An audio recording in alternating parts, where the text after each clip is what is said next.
अस्सलाम वालेकुम दोस्तों, मोहम्मद फैसल नई वीडियो के साथ अपने चैनल हरकत में बरकत में आपकी खिदमत में हाजिर। मेरे साथ मोहम्मद ताहिर खान। हाँ जी, अस्सलाम वालेकुम। वालेकुम अस्सलाम। क्या हाल है सर? ठीक-ठाक?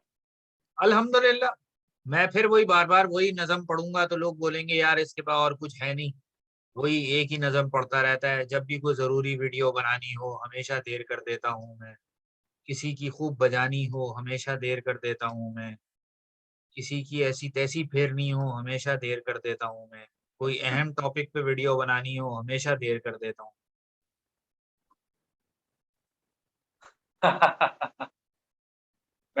मैं उस नज़म को पूरा कर दूँ? हम्म। दे देर तो हुई है पर भूल नहीं हुई। देर तो हुई है पर भूल नहीं हुई। जैसे उन्होंने भूल की थी, हमने वो नहीं की कम से कम। चलो भाई जल्दी से टॉपिक पर आ जाओ। हमने आज कौन से टॉपिक डिस्कस करने? अच्छा वो डिस्क्रिप्शन में आपको वीडियो के मिल जाएगा। 3 टॉपिक्स हैं। एक तो ऑब्वियसली कल से ओडीआई सीरीज शुरू हो रही है पाकिस्तान और नीदरलैंड्स की।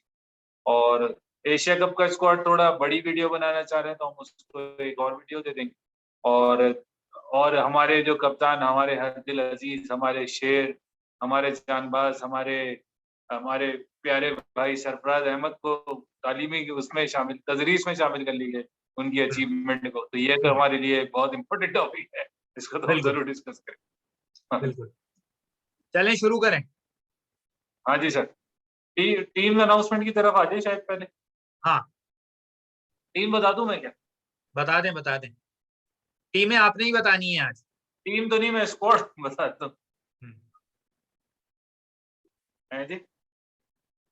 आपने ही बतानी है आज टीम। बाबर आजम कप्तान है भाई। हम्म, रिजवान। अच्छा। बाबर आजम, रिजवान जो है वो वाइस कैप्टन भी है और कीपर भी है। फखर जमान, हैदर अली, खुशदिल शाह, इफ्तिखार अहमद, आसिफ अली, शादाब खान, नवाज, मोहम्मद नवाज, उस्मान कादिर, शाहीन आफरीदी, हारिस रऊफ, शाहनवाज दानी, नसीम शाह, मोहम्मद हसन। ये वनडे के लिए। बाइफिकेट कर दूं? बैट्समैन जो है वो बाबर आजम। हाँ जी, ये वनडे, 3 वनडे। हम्म। बाबर आजम, मोहम्मद रिजवान, फखर जमान, हैदर अली, खुशदिल शाह, इफ्तिखार अहमद, आसिफ अली और किसी हद तक शादाब खान। ये हमारे पास टोटल 5 और 3 8। यानी इसमें 2 7 बैट्समैन है और एक जो है वो all rounder type material. Leg spinner लेके जा रहे हैं हम उस्मान कादिर, बाबूजी के बेटे को। और 5 फास्ट बॉलर। और नवाज भी स्पिनर है। 2 स्पिनर है और 5 फास्ट। हम्म। मोहम्मद वसीम जूनियर ऑलराउंडर की कैटेगरी, नसीम शाह, शाहनवाज दानी, हारिस रऊफ, शाहीन आफरीदी, ये 4 फास्ट। हम्म। ये है टोटल 15 रुकनी स्क्वाड जो नेदरलैंड जा रही अब इस स्क्वाड में जो अच्छी चीजें हुई हैं वो भी डिस्कस कर लेते हैं और जो गलत चीजें हुई है। हैं हाँ जी, वो भी आप डिस्कस कर लेते हैं। अच्छी बता चीज ये हुई है कि जी हसन अली से जान छूट गई है। दो। ठीक है, एक टीम के ऊपर बिला वजह एक लाइबिलिटी बने हुए हैं। 2 साल की परफॉर्मेंस की बुनियाद पे बस खेले ही चले जा रहे हैं। और हमारा क्रिकेट बोर्ड भी जो है वो बस जो मंजूर नजर हो जाए तो वो मर भी रहा हो तो उसको वेंटिलेटर से उठा के और उसको सब कुछ कर करा के उस पे पैसा पानी की तरह बहा के उसको क्रिकेट में दोबारा ले आते हैं। और जो बेचारा किसी इताब का शिकार हो जाए या मंजूर नजर ना हो, रोमान रईस टाइप का आदमी, तो हाँ। वो बेचारा लवारिस घूम रहा है, उसको कोई पूछने वाला नहीं है। उसका कोई रीहैब प्लान ही नहीं है। हालांकि रोमान रईस जो है बहुत इंटेलिजेंट बॉलर है, लिमिटेड ओवर क्रिकेट का। लेकिन बहरहाल शायद उसके पीछे कोई बैकिंग नहीं है, कोई उसको पूछने वाला नहीं है। लिहाजा वो बहरहाल चले। बहरहाल इस बात की खुशी हुई कि हसन अली से जान छूटी। बुरी बात जो हुई है वो ये है कि आसिफ अली की वनडे में सिलेक्शन क्वेश्चन मार्क। ठीक है जी। और सऊद शकील की वनडे में सिलेक्शन ना होना क्वेश्चन मार्क। क्योंकि सऊद शकील यानी आप फिर वही बात आ जाती है, क्राइटेरिया सबके लिए एक जैसे बनाएं। यासिर शाह अभी जो टेस्ट मैच खेला है श्रीलंका में, without playing any first class match, injured हुआ था। बगैर फर्स्ट क्लास खेले टेस्ट क्रिकेट खेलने आ गया, दोबारा सेलेक्ट हो गया, खुद तो नहीं आया होगा, सेलेक्ट किया गया। सऊद शकील आखिरी वनडे सीरीज में इंजर्ड होने की वजह से टीम से बाहर हुआ था। तो इसका मतलब कि इंजर्ड होने की वजह से बाहर हुआ था ना, आउट ऑफ फॉर्म होने की वजह से बाहर नहीं था। और अब आपने उसको कंसिडर ही नहीं किया। और आगा सलमान आजकल बहुत ज्यादा चहीते हुए में, अनकरीब वो T20 भी खेलते हुए आपको नजर आएंगे। तो उनको वहां टेस्ट सीरीज भी खिला दी। टेस्ट सीरीज में उनसे बॉलिंग भी करवाई गई कि किसी तरह ये विकटे विकटे लें तो इनकी कोई जगह का मामला बने। और अब वनडे में भी उनसे यही काम कराया जाएगा। तो ये जो फेवरेटिज्म है ये मुसलसल कंटिन्यू है। और यहाँ पर मैं मोहम्मद वसीम चीफ सेलेक्टर को एक बात क्लियरली कहना चाहूंगा कि वसीम साहब, जिस वक्त आप क्रिकेट खेलते थे ना, आपके साथ नाइंसाफी होती थी तो हमें बड़ा दुख होता था। लेकिन जब आप इस कुर्सी पे बैठ के यंगस्टर्स के साथ, डिजर्विंग लोगों के साथ नाइंसाफी करते हैं ना, तो अब हमें बड़ी खुशी होती है कि आपके साथ बड़ा अच्छा होता था। बात तो सच है, पर बात है रुस भाई। शायद आप अपना वक्त भूल गए हैं कि जब आपके साथ गलत हो रहा होता था, हमें इतना दुख होता था कि एक इतने यानी जितनी हमने क्रिकेट देखी है, सीधे बल्ले से खेलने वाला एक ही बैट्समैन देखा हमने। और उसके साथ भी जो है वो हमारे क्रिकेट बोर्ड ने वो काम किया कि ये मोहम्मद वसीम और राहुल द्रविड़ एक साथ आए थे इंटरनेशनल क्रिकेट में। राहुल द्रविड़ किधर और मोहम्मद वसीम किधर। कसूर इसमें मोहम्मद वसीम का नहीं है, कसूर इसमें क्रिकेट बोर्ड का है। लेकिन अब जो मोहम्मद वसीम लोगों के साथ कर रहे हैं, तो हमें इस बात की बड़ी खुशी है कि आपके साथ बहुत अच्छा हुआ। इससे ज्यादा होना चाहिए। पूरा स्क्वाड आपने जो अनाउंस किया उसमें एक प्लेयर कराची का नहीं है, कि कराची में कोई एक भी डिजर्विंग प्लेयर नहीं है जिसको आप 11 में 16 में रख सके। ये जितने लोग खेल रहे हैं ये उनसे ज्यादा अहलियत रखते हैं। आसिफ अली की अहलियत ज्यादा है सऊद शकील से, हम्म। या वो इफ्तिखार अहमद की अहलियत ज्यादा है सऊद शकील से। आप ये समझे ना, आप ये देखें कि ओडीआई में अभी कोई ऐसी कोई खास वो नहीं है हमारे पास ना। मतलब सही है, ओडीआई सुपर लीग हो रही है, लेकिन हमारे पास कोई अभी खास, मतलब कोई वर्ल्ड कप नेक्स्ट ईयर के एंड पे ही है तकरीबन। नवंबर में या सितंबर अक्टूबर में वर्ल्ड कप होगा। तो आप खुद देखें ना, आपके पास टाइम भी है, अभी T20 चल रहे हैं ज्यादातर। तो ओडीआई में अगर कुछ ड्रास्टिक चेंजेस कर भी देंगे आप, तो कोई इतना ज्यादा किसी को फर्क पड़ेगा नहीं। या कोई बहुत बड़ा रैंकिंग में हम कोई तीर नहीं मार लेंगे। मुझे तो नहीं लगता जो करंट सिचुएशन है उसमें पाकिस्तान टेस्ट या वनडे की मतलब टॉप में या टेस्ट के फाइनल में आ सकता है। सलमान अली आगा वाले केस में आपने जो बातें की, मैं उनको थोड़ा सा और आगे पीछे करके जरा बता दूं। हसन अली को या कोई भी बॉलर हो, देखें आपने बिल आखिर एक मुश्किल इंजरी कर दी ना आपने शाहीन आफरीदी, कि अब आप उसको ये कहने पे मजबूर है कि हम 3 में से एक वनडे खिलाएंगे। तो आपको लगता है कहीं ना कहीं हमने गलतियां की हैं कि हमें ऐसे मैचेस में जिनमें शाहीन आफरीदी को नहीं खेलना चाहिए था, बिठा देना चाहिए था, उसमें भी हमने खिला लिया। फिर हमने उसके उसके साथ जो एक बॉलर और उसको ट्रेन, मतलब अब अभी देखें शाहीन के साथ कोई एक बॉलर भी अभी तक फिट नहीं है, ना टेस्ट में ना वनडे में। हम इसमें भी नाकाम है। सही है। अगर हसन अली की आप परफॉर्मेंसेस की बात करते हैं, तो हसन अली ने अगर अगर चले पिछले साल वो प्लेयर ऑफ द ईयर था भाई टेस्ट का, कर ली थी अगर उसने परफॉर्मेंस, तो अब आप देख रहे थे, क्योंकि ये है सारा कॉन्फिडेंस का गेम। आपको पता ही है सोशल मीडिया एक्टिव है, लोग एक दूसरे को कपड़े उतारने में एक सेकंड नहीं लगाते, मेंटली भी डिस्टर्ब होते हैं। कुछ दिनों पहले मैं एक सरफराज की वीडियो देख रहा था, सरफराज कह रहा था कि आपके पास कैमरा है, आपके पास एक्सेस है सोशल मीडिया का, इसका मतलब ये थोड़ी कि आप किसी को भी कुछ भी, एयरपोर्ट पे कोई उसको गलाजात बक रहा था सरफराज को।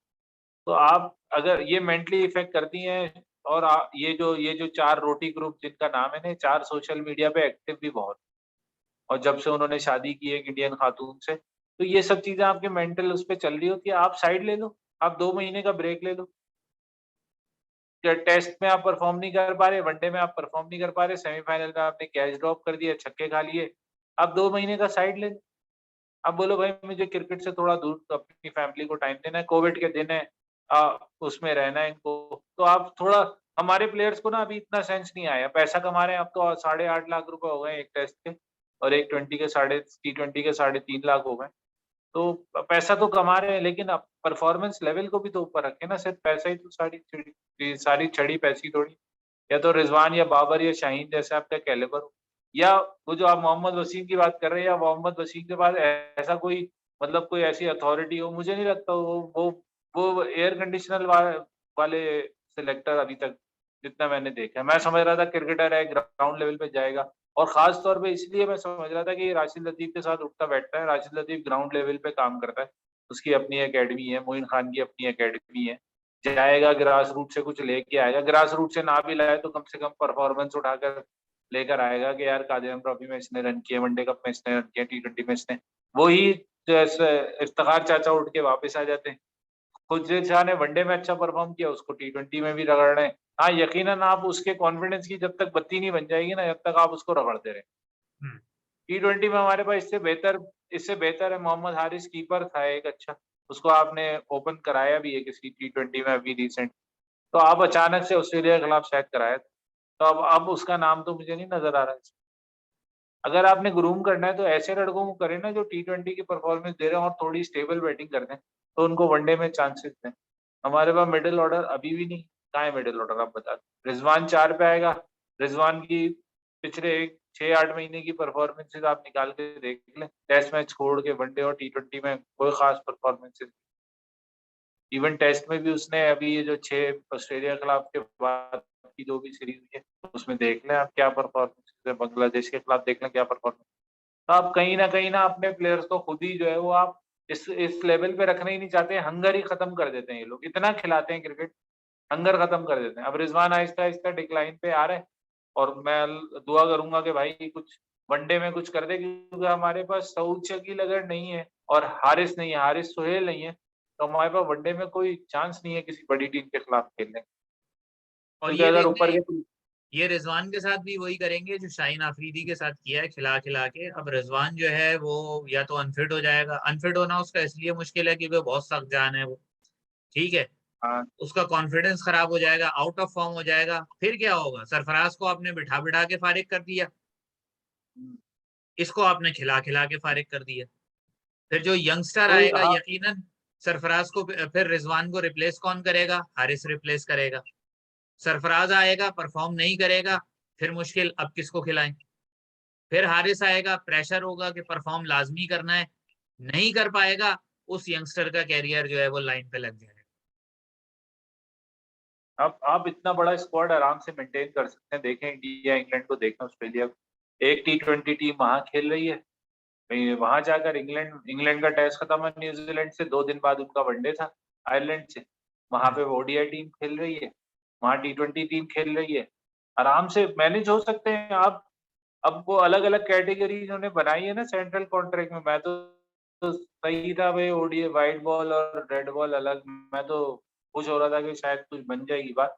लेकिन अभी भी वही जो होता है ना कि ढाक के 3 पात वाली बात है, ये उन्हीं को ही रगड़े जाएँगे। आज सरफराज ने या रिजवान ने कोई उनकी ना वो नहीं ले लिया है, एफिडेविट पे साइन नहीं करा ली कि आपने मुझे हर फॉर्मेट खिलाना है। आपके ऊपर इतनी कमांड होनी चाहिए कि आप T20 या वनडे में आप साथ-साथ प्लेयर्स चेक करते रहो कि भाई आपने परफॉर्म किया था, ये ले स्टेज आपके लिए। उसके ऊपर प्रेशर नहीं होगा, परफॉर्म करेगा। अब अगर अनफिट बंदा जाएगा और एक आउट ऑफ फॉर्म उसको रिप्लेस करेगा, तो कहाँ पे है जो लेवल है वो कहाँ है हमारा? सिलेक्शन का लेवल कहाँ है?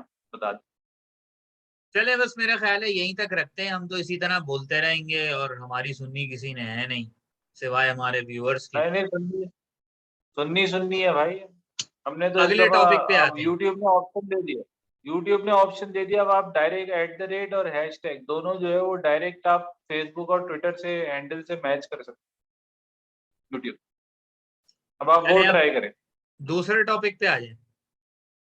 दूसरा टॉपिक तो सरफराज चौथी अहमद। जमात की उर्दू उर्दू की किताब में जो है वो सरफराज अहमद की शानदार कामयाबियां जो है वो शामिल कर ली गई।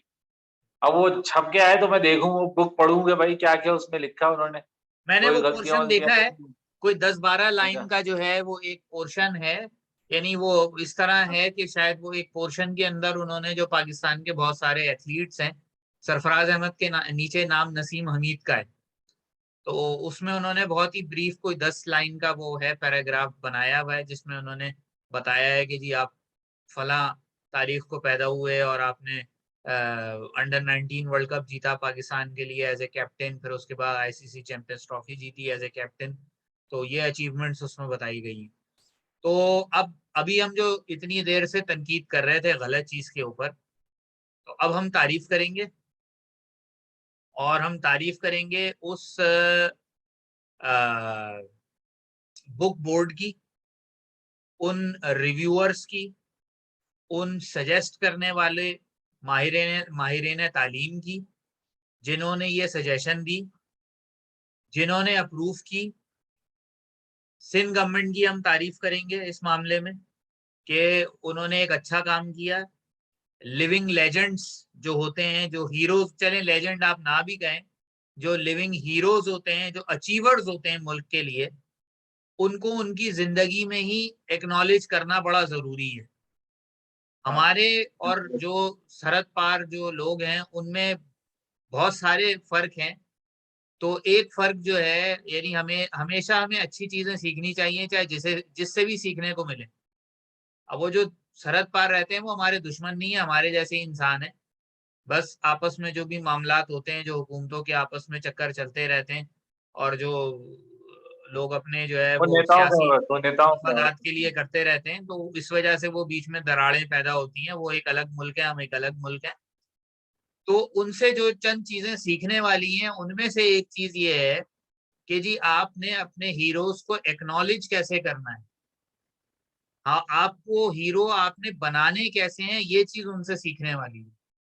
तो बहरहाल देर आयत दुरुस्त आयत, बड़ा अच्छा काम किया इन्होंने कि शामिल किया। बल्कि मैं तो यहाँ तक कहूंगा, मैं तो कई दफा जो है वो अपनी कैपेसिटी में जिस जिस को भी कह सकता हूँ, जिन जिन मिनिस्टर से भी कभी कोशिश हुई मेरी कि उनको मैं किसी तरह सोशल मीडिया के ऊपर पैगाम दूं, मैं ऑलरेडी ये पैगाम दे चुका हूँ कि भाई ये जिस तरह के हमारे जो अचीवर्स हैं पूरे मुल्क में, हमारी जितनी भी स्टैब्लिशमेंट्स हैं, जितने भी एयरपोर्ट्स हैं, जितनी भी बड़ी बिल्डिंग्स हैं, जितने भी मकामात हैं, उनको उनके नामों को रिव्यू किया जाए, और रिव्यू करके ये देखा जाए कि भाई जितने भी नाम सियासी बुनियादों पर दिए गए हैं ना, सब हटा दिए, हाँ और उनकी जगह जो वाकई जिन्होंने मुल्क की खिदमत की है, जिन्होंने मुल्क को लूटा नहीं है, जिन्होंने मुल्क का माल नहीं खाया, बल्कि मुल्क की नेकनामी का बाइस बने हैं,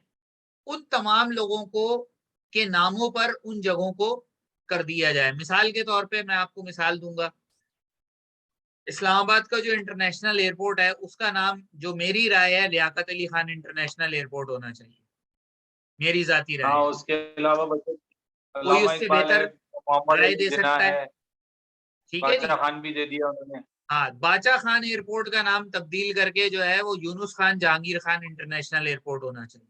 हाँ, ऐसा कुछ होना चाहिए, सही कह रहे हैं। ठीक है जी। क्योंकि ये हमारे लोग जो वो लोग हैं जिन्होंने, जी जी, लिविंग लेजेंड्स हैं। जिन्होंने अच्छा, ऊंचाई ऊंचाई की क्रिकेट है। में हाँ, ऊंचाई जब की हम है, नीचे क्रिकेट नहीं की किया। बात कर रहे होते हैं तो हम हॉकी भूल जाते हैं।